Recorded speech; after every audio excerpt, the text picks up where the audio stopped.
नमस्कार दोस्तों। इस लेक्चर के अंदर जो अभिलक्ष सर हैं जो HCS 2019 में डिप्टी सुपरिटेंडेंट सेलेक्ट हुए, तो वो आपको HCS एग्ज़ाम 2021 के लिए कुछ पॉइंट या उनकी स्ट्रेटजी है वो आपके साथ डिस्कस करेंगे।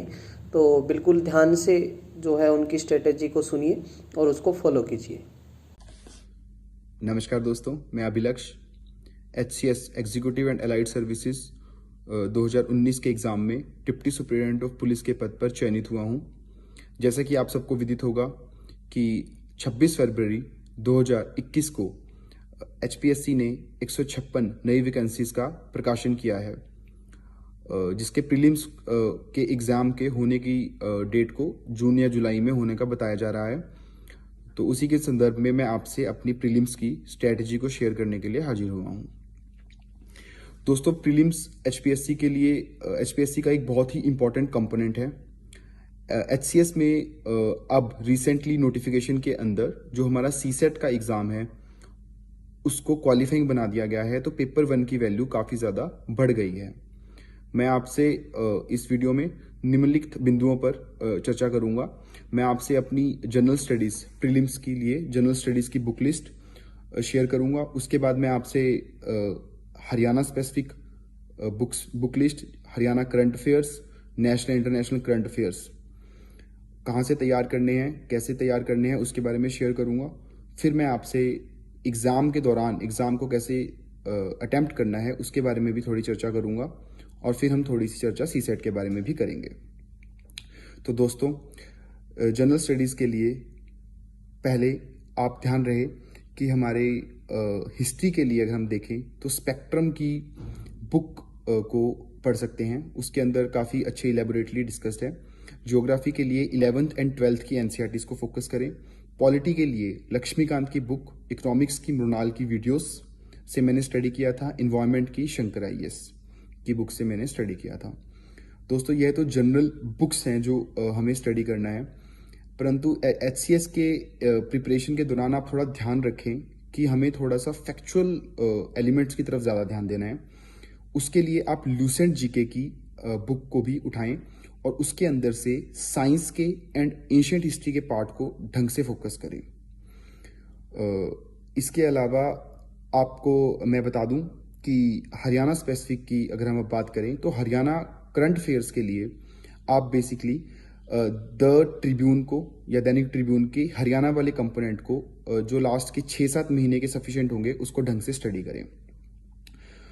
हरियाणा स्पेसिफिक GK के लिए हिंदी मीडियम के विद्यार्थियों के लिए तो विद्यापीठ टाइम्स की एक बुक आती है हरियाणा स्पेसिफिक, उसको आप ढंग से स्टडी करें। उसमें काफ़ी अच्छा और काफ़ी इलेबोरेटिव तरीके से दिया हुआ है। इंग्लिश के लिए नो योर स्टेट की बुक है, पर वह बुक के लिए अपने आप में सफिशिएंट नहीं है, थोड़ा उसके अलावा आपको और भी स्टडी करना पड़ेगा। उसके अलावा आप विकिपीडिया का हरियाणा का पेज को भी पढ़ें।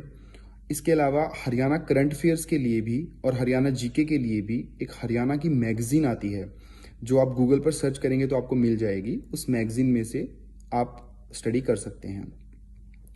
दोस्तों, इसके अलावा national and international current affair को स्टडी करने के लिए आप क्या कर सकते हैं, आप लास्ट 6 मंथ के कोई भी मेजर इश्यूज को उठा लीजिए और किसी भी मेजर यूट्यूब चैनल से या फिर कोई भी मेजर मैगजीन से लास्ट 6 मंथ्स के करंट अफेयर्स को कवर कीजिए। देखिए, पूरी प्रिपरेशन के दौरान इस बात का ध्यान रखना कि आपको मेनली फैक्चुअल पोर्शंस पे भी ज़्यादा फोकस करना है, क्योंकि कभी कभी हरियाणा में क्वेश्चंस काफ़ी ज़्यादा फैक्चुअल हो जाते हैं। जैसे अगर और उसमें उन फैक्ट्स को भी आपको काफ़ी अच्छे से स्टडी करना है, खास करके ज्योग्राफिकल फैक्ट्स में।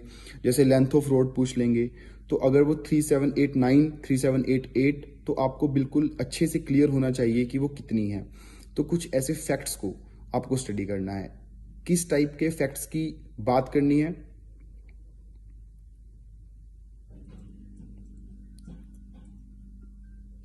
किस टाइप के फैक्ट्स की हमें स्टडी करनी है, इसके लिए आप प्रीवियस ईयर क्वेश्चंस उठाएं हरियाणा के और उसमें से अपने आप एनालिसिस करें, और आप पाएंगे कि इस तरह से आपका हरियाणा की प्रीलिम्स की तैयारी अच्छे से हो जाएगी।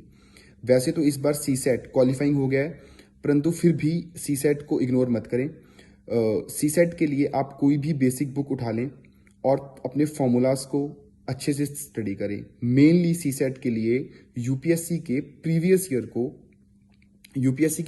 ईयर सीसेट के क्वेश्चंस को ढंग से अटेम्प्ट करके देखें और अपनी एक हर एक टाइप ऑफ क्वेश्चंस की लिस्ट बना लें कि किस टाइप के क्वेश्चंस ज़्यादातर पूछे जा रहे हैं।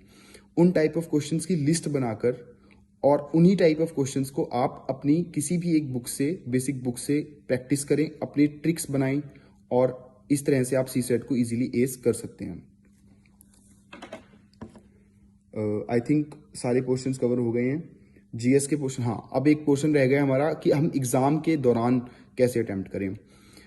फ्रेंड्स, पहले हम जीएस के एग्जाम की, पेपर 1 के एग्जाम की बात कर लेते हैं। जब भी आप एग्जाम में बैठें तो ये इंश्योर करें कि एक मिनिमम नंबर ऑफ क्वेश्चंस को तो आपको अटेम्प्ट करना ही है। एटलीस्ट 80% क्वेश्चंस को तो मैं ये कहूँगा कि आपको अटेम्प्ट करना ही है। हालांकि नेगेटिव मार्किंग होती है, परंतु आपका जो ऑप्टिमम लेवल क्वेश्चंस को अटेम्प्ट करने का कितना बनता है, आपके हाईएस्ट मार्क्स कैसे आते हैं, उसको डिसाइड करने के लिए आप कुछ मॉक्स प्रैक्टिस करें। और कुछ मॉक्स में, हर मॉक्स में, किसी मॉक में आप 90+ क्वेश्चन अटेम्प्ट करें, किसी में 85 अटेम्प्ट करें, किसी में 95 अटेम्प्ट करें। फिर आप देखें कि आपके कितने अटेम्प्ट्स पर सबसे ज़्यादा हाईएस्ट मार्क्स बनते हैं। तो जो आपका ऑप्टिमम लेवल डिसाइड होगा, उसी ऑप्टिमम लेवल को आप अपने एग्जाम में रिपीट कर सकते हैं। उसके अलावा जब भी आप एग्जाम के दौरान ओएमआर शीट को फिल करते हैं तो ये इंश्योर करें कि एक साथ सारी की सारी ओएमआर शीट को एंड में फिल नहीं करना है। उससे कुछ गलतियां होने के चांसेस रहते हैं, वे ओएमआर शीट फिल करने रह भी सकती है। इसके लिए आप कुछ क्वेश्चन जैसे कि 10 या 20 कितने ही क्वेश्चंस करने के बाद फिर ओएमआर शीट को साथ साथ फिल करें। देखिए, इन सब चीज़ों को कैसे करना है ये ज़्यादा बेहतर आपको प्रैक्टिस से आएगा। तो आप मिनिमम 8-10 मॉक टेस्ट तो लगाएं ही लगाएं और उन मॉक टेस्ट से आप इन सब चीज़ों को इंश्योर करें कि आप इन सब चीज़ों से कंप्लाई कर रहे हैं। इसके अलावा अगर मैं सीसेट की बात करूं, फ्रेंड्स, सीसेट में बेसिकली आपको थोड़ा सा फास्ट अटेम्प्ट करने की हैबिट डालनी होगी, क्योंकि सीसेट का पेपर यूजुअली छूट जाता है। मैं फिर से रिपीट करता हूं, सीसेट को बिल्कुल भी लाइटली मत ले। हालांकि क्वालिफाइंग है, परंतु फिर भी आपको इसको अच्छे से तैयार करना है।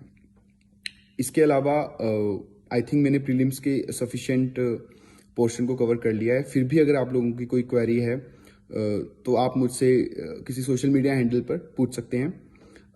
मैं फेसबुक और इंस्टाग्राम पर हूँ, आप मुझे वहाँ पे मैसेज कर सकते हैं। मैं आपकी क्वेरी को सुलझाने का प्रयास करूँगा।